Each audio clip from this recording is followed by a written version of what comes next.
Hi, I'm Doug Grove, and I am here with my partner, Phil Vincent. And we are authors, along with Mike Corrigan, of Multidimensional Education, a common sense approach to data-driven thinking. And one of the things that we talk about in the book is this idea of courageous conversations and having these courageous conversations. Something that leads up to that courageous conversation is often the analysis and the discussion around data that we may have collected at the school site level or at grade level or even classroom level. A couple things about that data collection that are really important. You know, when we collect data and we want to bring groups of people together within our school to look at that data and discuss that data, we want to make sure that we can bring as many people as possible to that table. We don't just want the coalition of the willing that are going to look at everything and go, oh, that's great, we're doing so well. We really want the folks that are on both sides of that fence, the folks that want to see things improved and also the folks that think things are going just great at the school as well.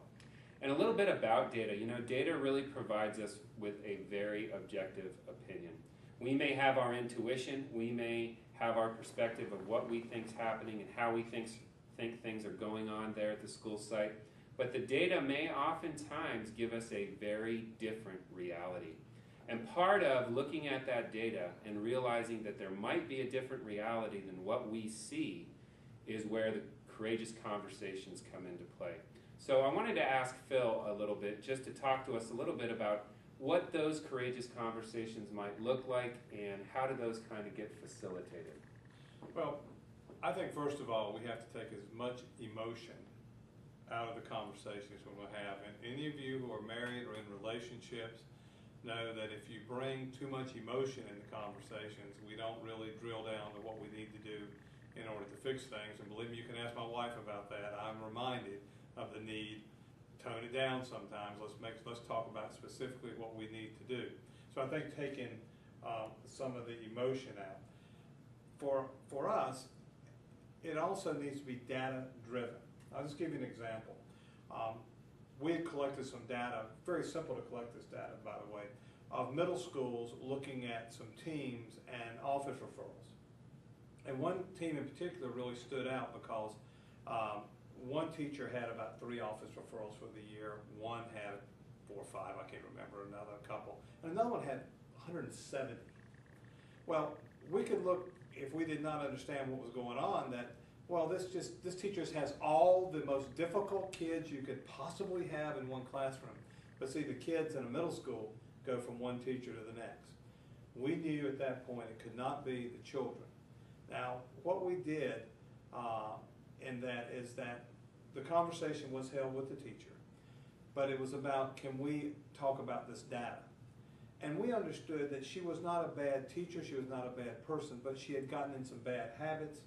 She was upset about it because clearly it was different, but because we kept the emotions down and kept it focused on what was there, we were able to get recognition there was an issue, agreement that yes, there would be some training that might be helpful to remediate this.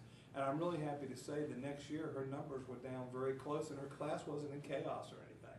It was just kind of bringing the reality to the present.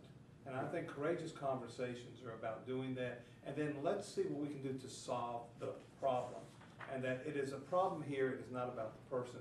It may be about what the person is doing, but let's solve it. And that's a good point, Phil. You know, one of the things that's really inherent to having those conversations too is being able to bring that information and that data to the table and have that discussion with, if it's a group of participants, or it might even be one participant, like in the case that you explained, is to have that conversation and start with the data. And one of the things that is inherent to that as well is asking the question, well, what do you think these data tell us? You know, what is this telling us about this specific scenario and this specific situation? And a lot of times it might be very reflective for that person to understand that this data is just a symptom of something that is occurring at the school site or a symptom of something that might be occurring in their classroom. And we can try to be really encouraging about, well, how might we take some steps to make this data look a little bit different than how it looks right now? You know, one thing to think about is that gets into what we're doing is we can look at data and we can have a lot of good data, but we may also realize that sometimes to have these courageous conversations, it really helps to have a relationship with the person. Yeah. To where that person trusts me, and that person, and I trust that person. It makes it a little easier to do that, whether one is in a family or one is in a school.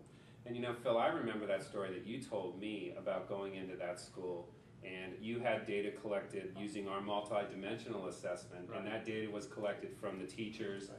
from the students, and also from the parents. And you went in and presented to the faculty at that school, and you look at the student data, and it said that the students were not trusting the teachers. They Right. didn't trust the teachers. Right. And then you also looked at the parent data, and the parent data was also saying that there didn't seem to be a lot of trust between the students and the teachers. And you had a few faculty members, if I remember correctly, that got up and said, "Hey, this isn't true. This Yeah. isn't the case. You know, these people, you know, this is lies." And it was about a sample of about 300 or 400 kids. Right. So you're Right. left wondering, you know, is that really a lie? No, Right. probably not. They're Yeah. telling the truth.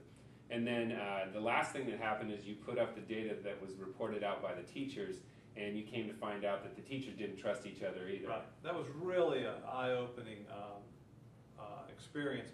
And one of the things that is interesting about that is occasionally a change in leadership or a change in perspective can allow us to focus on the issues. And that did begin occurring there because finally someone stood up and said, "This is right. We are struggling with this." And at that moment, there were enough people there that wanted to address the issue, and I think they did start making some improvements. But yes, it's I did have to go back and explain some basic things on statistics and how, no, we did not call every child up and ask them to please answer the question this way. But then they really didn't trust me a whole lot, so.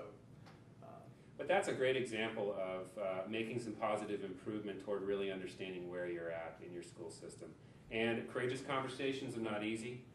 They are difficult, but you know what? Once you have one, once you have two, they begin to become easier, and actually from those courageous conversations, that's when we oftentimes see the biggest change and the most improvement that's going to benefit our students. Right.